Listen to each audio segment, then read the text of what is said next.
It is still a huge hurricane, but not as powerful as it once was. Florence dropped back today to a Category 2 with sustained winds at 100 miles an hour. But that may be cold comfort for those directly in its path. PJ Tobia reports from Wilmington, North Carolina. By this morning, the outer bands of Florence reached North Carolina's coast. Along the outer banks, waves crashed onto empty beaches at Kitty Hawk. South of Cape Fear, a howling wind shredded an American flag at an offshore lighthouse. Federal emergency officials warned there's much worse to come, even if the hurricane has lost some of its punch.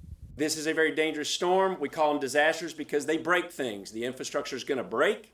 The power is going to go out. So not only that, but many of you who have evacuated from the Carolina coastlines are going to be displaced for a while. Florence is setting up to be a slow-motion disaster. The center could make landfall along the North Carolina-South Carolina border by tomorrow, then loiter for a day before plowing inland. Storm surges may reach 9 to 13 feet, and the system's huge size and slow movement could mean up to 40 inches of rain in places. North Carolina Governor Roy Cooper made a final plea to stragglers today. If you're in an evacuation area, there is still time to get out. Don't risk your life riding out a monster storm. A mandatory evacuation order went out last night on Wrightsville Beach, North Carolina, near Wilmington. Dan House is the police chief there.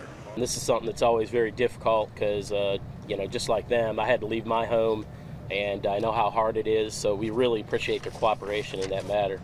Shelters have been set up as far inland as Raleigh and beyond for the evacuees. In Fayetteville, North Carolina, 100 miles from the coast, people raced today to finish boarding up houses, piling sandbags around buildings, and stocking up on supplies. Many in the city remember the destruction left by another hurricane just 2 years ago. It's got me nervous. I can't sleep. I've been through a storm before. I lost everything I had. When Hurricane Matthew hit Fayetteville in 2016, the Cape Fear River rose nearly 60 feet, reaching the bottom of the train trestle behind me.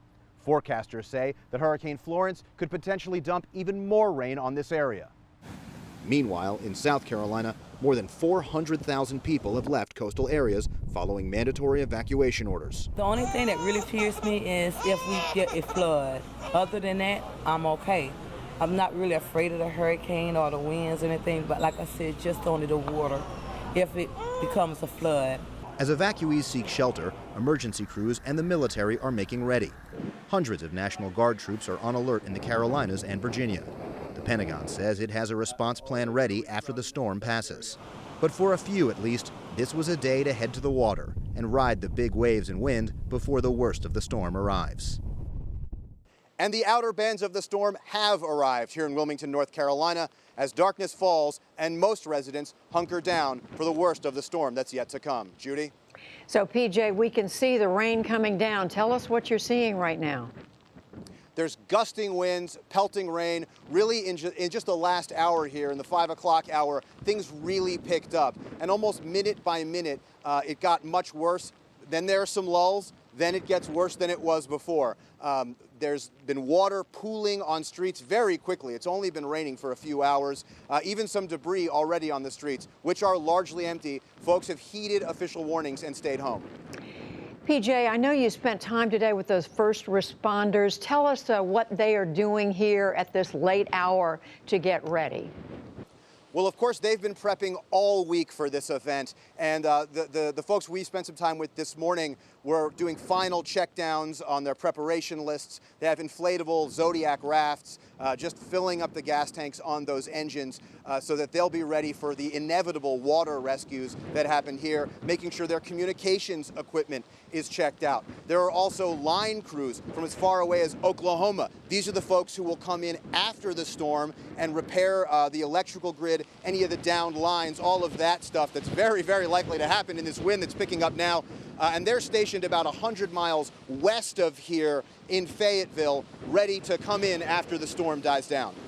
And finally, PJ, you referred in the piece to the history of flooding in that area.